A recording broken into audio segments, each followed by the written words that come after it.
नमस्कार मेरे प्रिय दोस्तों। परमेश्वर आप सबको आशीष दे इस मेडिटेशन के साथ उनके पवित्र शब्दों की, क्योंकि ये परमेश्वर के शब्द हैं। परमेश्वर के शब्द, परमेश्वर की आवाज कि जिसने अब्राहम को महान अब्राहम में तब्दील किया, आशीष जिसको मिला परमेश्वर का, ये वही शब्द जो आप तक पहुंच रहे हैं, कि जो हिस्सा ले रहे हैं इस लाइव में। जाने कि परमेश्वर के शब्द वो वही है जो अतीत में शब्द था, वो आज भी है, वर्तमान में और हमेशा के लिए अनंत काल तक ये रहेंगे। परमेश्वर के शब्द नहीं बदलते। सब कुछ गुजर सकता है मगर परमेश्वर के शब्द कभी नहीं गुजरते। जैसे परमेश्वर परमेश्वर कभी गुजरते नहीं, वो थे, हैं और हमेशा के लिए वो रहेंगे हमारे साथ। तो मैं मेडिटेट कर रहा था यहां पर, मैं मैं आपके साथ शेयर करना चाहता हूं। यह है शानदार प्रकाशन। देखिए यहां पर प्रभु यीशु ने कहा इस प्रकार अपने शिष्यों को कल्पना कीजिए, यदि कोई मेरे पीछे आना चाहे तो अपने आप का इनकार करे। दूसरे ट्रांसलेशन में अपने खुद को नकारे, अपने क्रूस को उठाए और मेरे पीछे हो ले। क्योंकि जो कोई अपना प्राण बचाना चाहे वैसे खोएगा, और जो कोई मेरे लिए अपना प्राण खोएगा वह उसे पाएगा। और मैं व्यक्तिगत तौर पर मैं चाहता हूं, केवल परमेश्वर जानते हैं कि कितना मैं चाहता हूं कि आप मेरे प्रिय दोस्त, आपके पास वो हो, कम से कम वह है जो परमेश्वर ने मुझे दिया है। कम नहीं, मगर कम से कम वो यहां तक कि अधिक, बहुत अधिक, कि जो परमेश्वर ने मुझे दिया है। और जब हम परमेश्वर के शब्द पर मेडिटेट करते हैं, यहां पर इन शब्दों पर, यदि कोई मेरे पीछे आना चाहे तो अपने आप का इनकार करे। केवल यीशु ये बोल सकते थे इन शब्दों को, कोई और नहीं। क्योंकि वह जैसे परमेश्वर, जीवित परमेश्वर के पुत्र के तौर पर संसार में आए, नकारा, अपने आप को नकारा, अपनी महिमा को, अपने सिंहासन को, अपने तेज को, अपनी महानता को उसने नकारा, अपनी सब सामर्थ्य को उसने छोड़ा, उस दैवीय प्रवृत्ति को हमारे साथ, मनुष्यों के साथ होने के लिए अधीन इस संसार के उसने नकारा अपने आप को, उसने अपने आप को नकारा, ताकि ताकि वह दे सके, वह जो उन पर विश्वास करते हैं, जो उनका अनुसरण करते हैं, वो अनंत जीवन प्राप्त करें। और अनंत जीवन जो कहलाया जाता है दूसरे शब्दों में, जो परमेश्वर का विश्राम, परमेश्वर का आराम। परमेश्वर ने 6 दिन काम किया, 7वें दिन रचना के बाद उसमें विश्राम किया, पवित्र शास्त्र का वचन कहता है। मगर जब यीशु इस संसार में आए, उन्होंने कार्य किया, अंत तक अपने रक्त की अंतिम बूंद तक हमारे लिए वो दी। किस लिए? ताकि एक दिन, जल्द या बाद में, कि जो उन पर विश्वास करते हैं, जो अपने खुद से इनकार करते हैं, वे परमेश्वर के विश्राम में प्रवेश कर सकें। कितना शानदार! शनिवार यानी सबत, वो परमेश्वर के विश्राम का दिन है, मगर सबत जो आज शनिवार है, आज मेरे समझ में, मेरे विश्वास में, मेरे दृष्टिकोण में सबत वो अनंत काल का होगा। अनंत काल, वहां पर वो परमेश्वर का विश्राम होगा। परमेश्वर का विश्राम, ये बहुत मजबूत है। मगर देखिए, हम देखें कि जो प्रेरित पौलुस ने कहा इस नकारे जाने के बारे में, उसने प्रभु यीशु के बारे में, उसने अधिक गहराई में इस प्रकार कहा कि तुम में, कि यहां पर मसीहियों को, फिलिपियों के मसीहियों को कहा कि जैसा मसीह यीशु का स्वभाव था, वैसा ही तुम्हारा भी स्वभाव हो।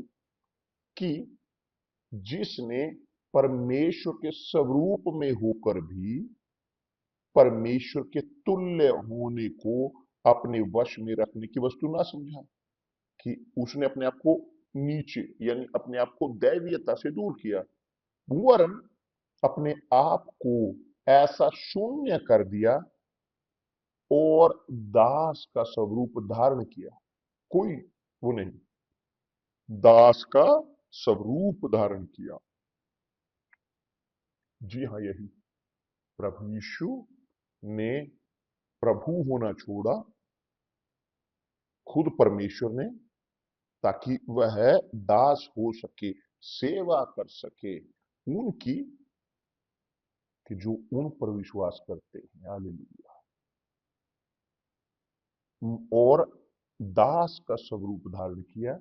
प्रभु यीशु, यहां एक इस वचन में कहा गया है, और मनुष्य की समानता में हो गया, वरन अपने आप को ऐसा शून्य कर दिया। शून्य, अपने आप को महिमा छोड़ते हो, सब कुछ छोड़कर अपने आप को शून्य कर दिया और दास का स्वरूप धारण किया और मनुष्य की समानता में हो गया, और मनुष्य के रूप में प्रकट होकर अपने आप को दीन किया।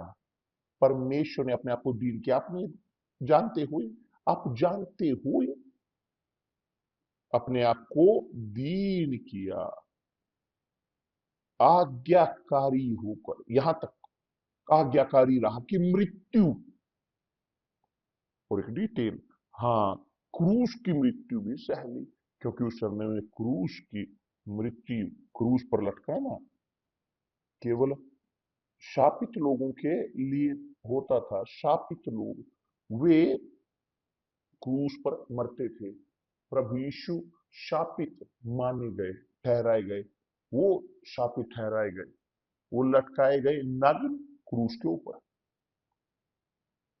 वो अपमानित किए गए एक्सट्रीम, सीमितता तक, इससे अधिक और दीनता नहीं हो सकती।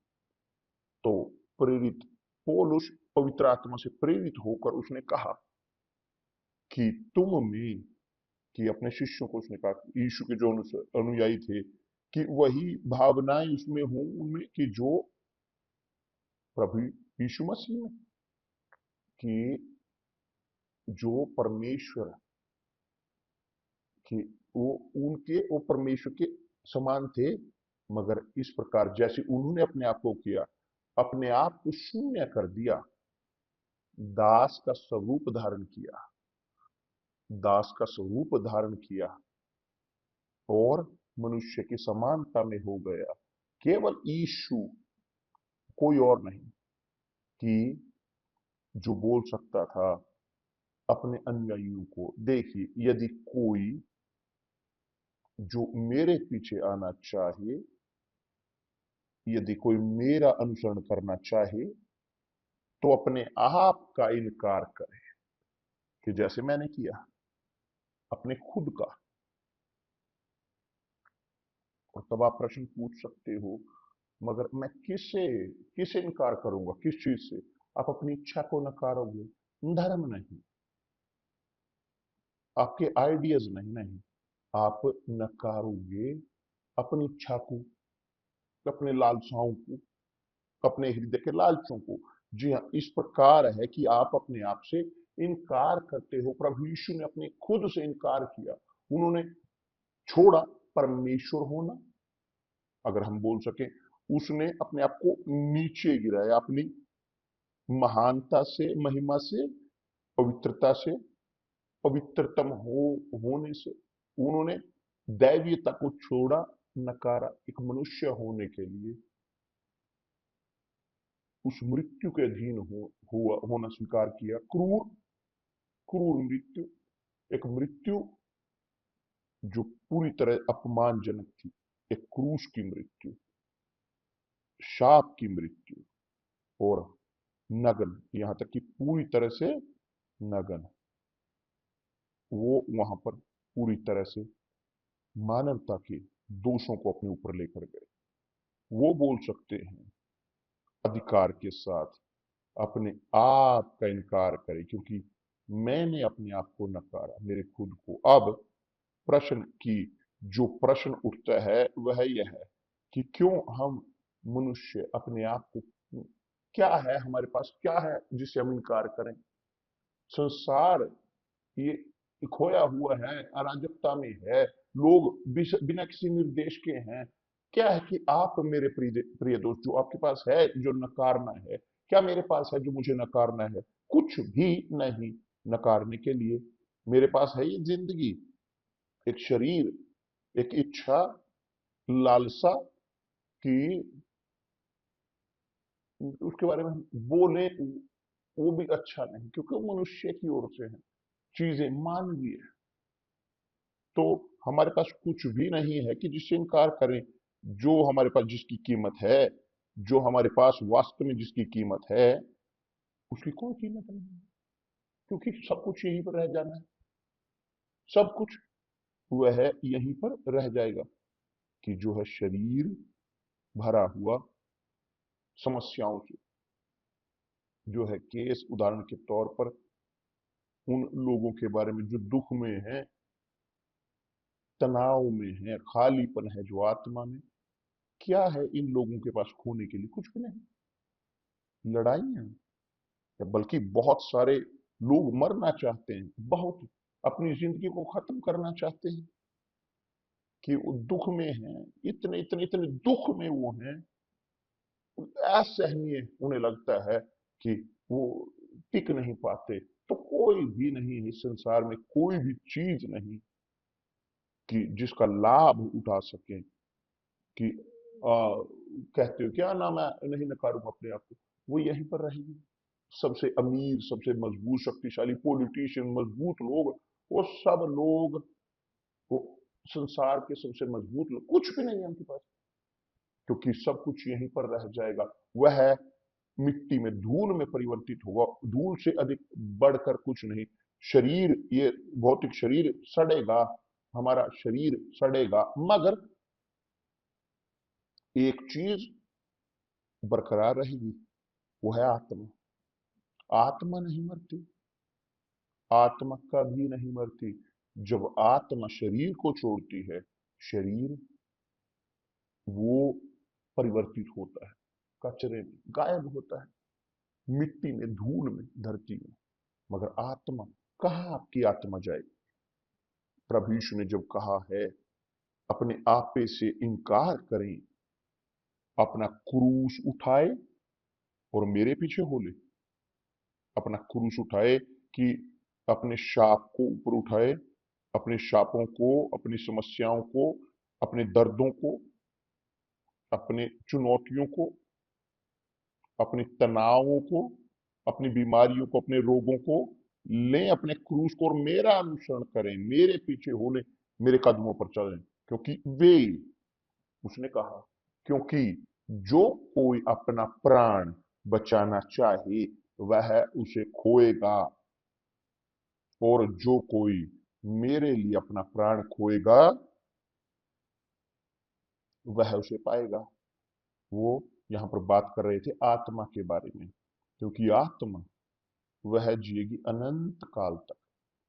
या प्रभु यीशु के साथ यदि प्रभु यीशु का अनुसरण करते हैं आज और अंत तक हमारे जीवन के, तो जब हमारी आत्मा हमारे शरीर को छोड़ेगी, वह सीधी डायरेक्ट जाएगी यीशु के पास, कि जिसका अनुसरण, जिसकी सेवा अपने जीवन भर उन्होंने की। परंतु वे कि जो नहीं चाहते अनुसरण करना उनका, जब मरेंगे उनकी आत्माएं वो जाएंगी सीधा नरक की ओर। जी हाँ, यही है नरक, और बहुत ही बड़ा नरक, अग्नि की झील, गंधक की झील, जैसा लिखा है प्रकाशित वाक्य में। वो एक होंगे लूसीफर के साथ, शैतान के, पशु के, झूठे भविष्यवक्ता के। मृत्यु मृत्यु मृत्यु भी वहीं पर जाएगी, मृत्यु भी वहीं पर होगी गंधक और अग्नि की झील में, और नरक भी वहीं पर होगा।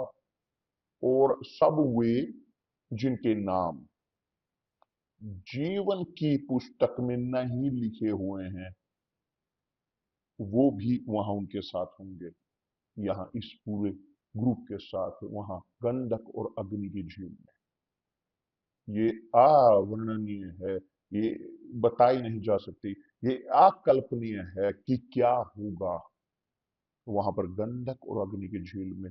मैं कल्पना कर सकता हूं, मैं सोच सकता हूं इस प्रकार, ठीक है, यदि परमेश्वर ने विश्राम किया वहां स्वर्ग में, सब चीजों की रचना करने के बाद 6 दिन के बाद 7वें दिन जब उसने विश्राम किया, अब काम करते हुए, इतने दुख झेलते हुए, क्योंकि परमेश्वर दुख झेलते हैं, परमेश्वर दुख झेलते हैं, क्योंकि जब हम इस संसार में, और जब ये संसार जी रहा है, चल रहा है, जब उनका प्रभु यीशु का राज्य जब तक नहीं आता इस जगह पर, धरती पर, हम इस संसार को इसी प्रकार देख रहे होंगे।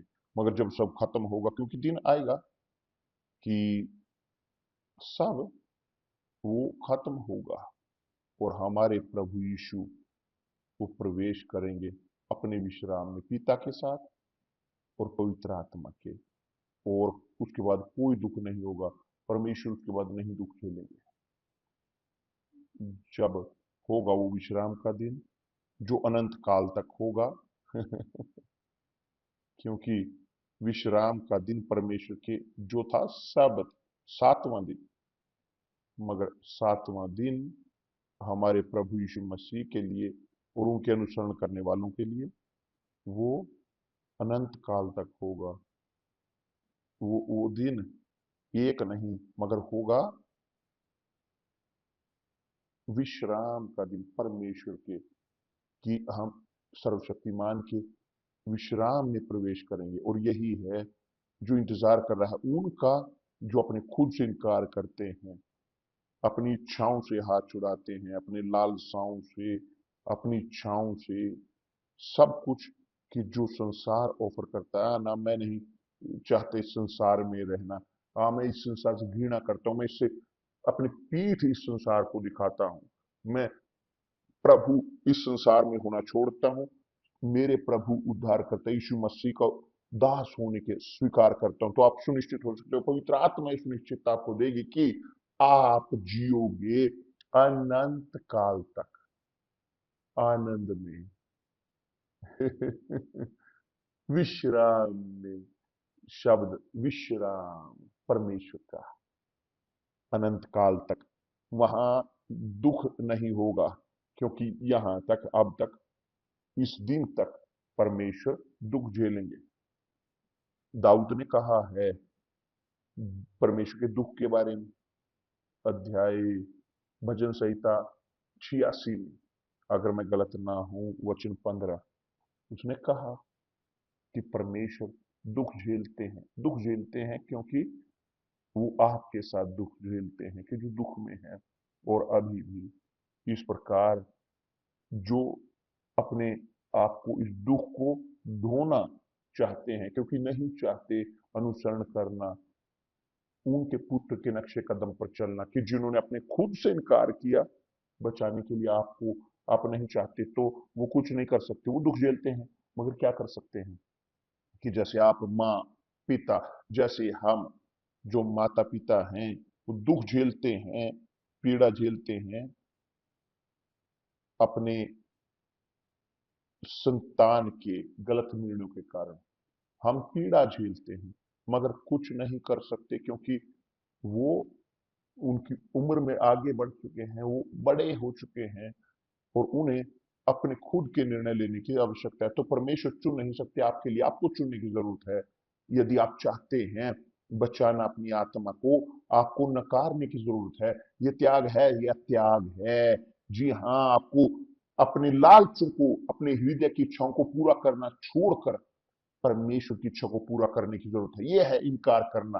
प्रभु यीशु ने इनकार किया हमारे लिए, तो उनके पास वो अधिकार है डिमांड करने का हमसे कि हम प्रत्येक इनकार करें, कि हम भी इनकार करें हर एक दिन उनकी सेवा के लिए, सेवा करें केवल उनकी उनकी इच्छा को पूरा करते हुए। मेरे प्रिय दोस्त, आपको समझ में आया है अच्छे से उद्देश्य परमेश्वर को, आपको समझ में आया, मुझे सुनिश्चितता है कि आपको समझ में आया। आप प्रश्न नहीं पूछे मगर ये वो नहीं, आपको समझ में आया है। यहाँ पर प्रश्न छोड़ने की जरूरत नहीं है, इंस्टाग्राम पर नहीं। आपको समझ में आया कि पवित्र आत्मा ने आपके साथ बात की है, जो मुझे सुन रहे हैं इन क्षणों में। परमेश्वर आपको आशीष दे और आए बात करने के लिए सर्वोत्तम बेहतर यो जो हमने बोला है। कल मिलते हैं प्रभु यीशु मसीह के नाम से, आमीन।